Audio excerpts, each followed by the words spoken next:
This is Joy Foote. Welcome to Pine Mountain, then and now.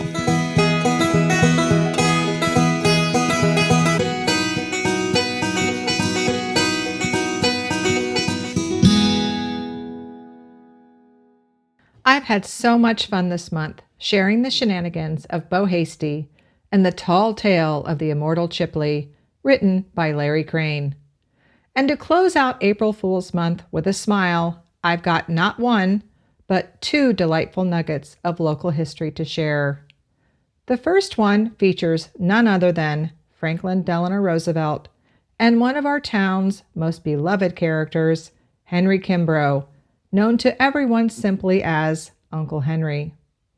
The second one comes from a brand new segment I'm calling Memory Lane, a place where our community's past is brought to life by the people who lived it.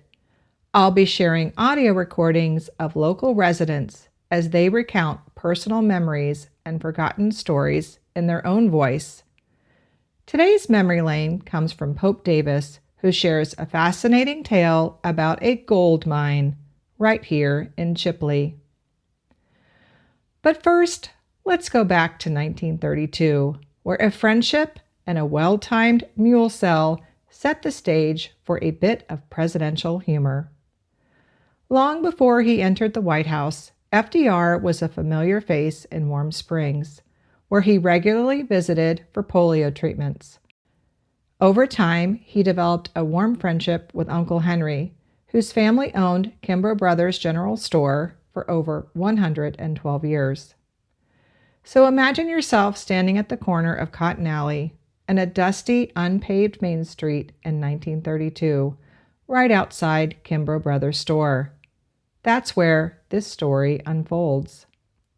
FDR needed a mule for the trash wagon in Warm Springs, and naturally he turned to Uncle Henry. Ever the hands-on type and proud of his horse-trading savvy, Roosevelt insisted on seeing the mule for himself rather than having it sent over. So he made the trip to Chipley. When they met, FDR gave the mule a good once-over and asked the price. Uncle Henry, seeing a golden opportunity, quoted a low price, knowing full well that being able to say he sold a mule to FDR could pay off down the road.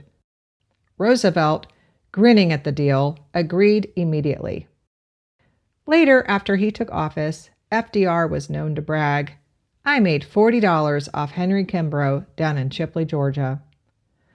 But Uncle Henry wasn't about to let that slide. A few months later, FDR asked for a second mule to match the first. This time, Uncle Henry personally delivered it.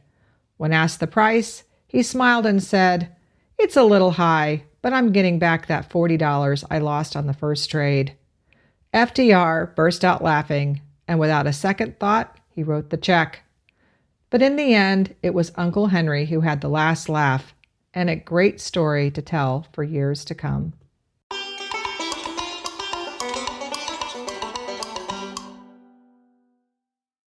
This episode is brought to you by Whisk, the quaint little kitchen shop in downtown Pine Mountain. Whisk is your go-to spot for unique kitchen gadgets, tools, and gifts, all beautifully displayed on antique furniture that adds a touch of Southern charm. So stop by my favorite kitchen store. You're gonna love it. Now let's jump into my new segment, Memory Lane.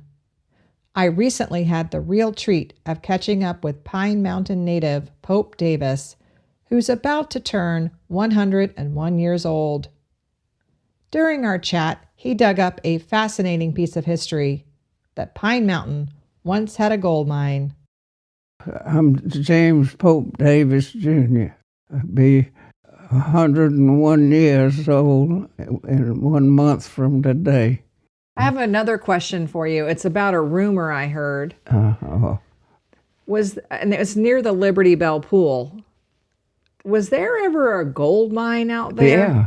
Tell me about that gold mine. You know where the pool is, and the parking down here, the parking lot. On the same side as Same the pool? side. Okay. And directly across the highway, kind of a little valley along there. I think there's still some of the area where the tunnel where they were digging. And when I was growing up, they said they got enough gold to make a gold tooth or a wedding ring. And one of the fellows was telling me about said that there used to be a Coca-Cola bottling plant in Shipley. Right. According to them, Coca-Cola bottles would be worth more than gold if you dug them out. And since no bottling plant form here. Can you believe Pine Mountain once had a gold mine? Even funnier, old Coca-Cola bottles stamped Chipley, Georgia, are worth more today than any gold they ever found. And just a reminder, the land is part of FDR State Park, so please don't go searching for the lost mine.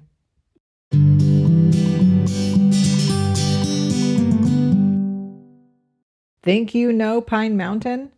Come test your knowledge with our town trivia. It's just like a restaurant trivia night, but all the questions are about our town. Plus, I have lots of old photos to make it extra fun. This month, we're going back to the basics. So whether you're a history buff or just curious about where you live, you'll fit right in. It's on Tuesday, May 13th at 11:30 a.m. at Dakota's Counter. It's free to play, lunch is Dutch treat, and it's a great way to meet your neighbors. Send an email to joy@tourswithjoy.com to help us get a good head count.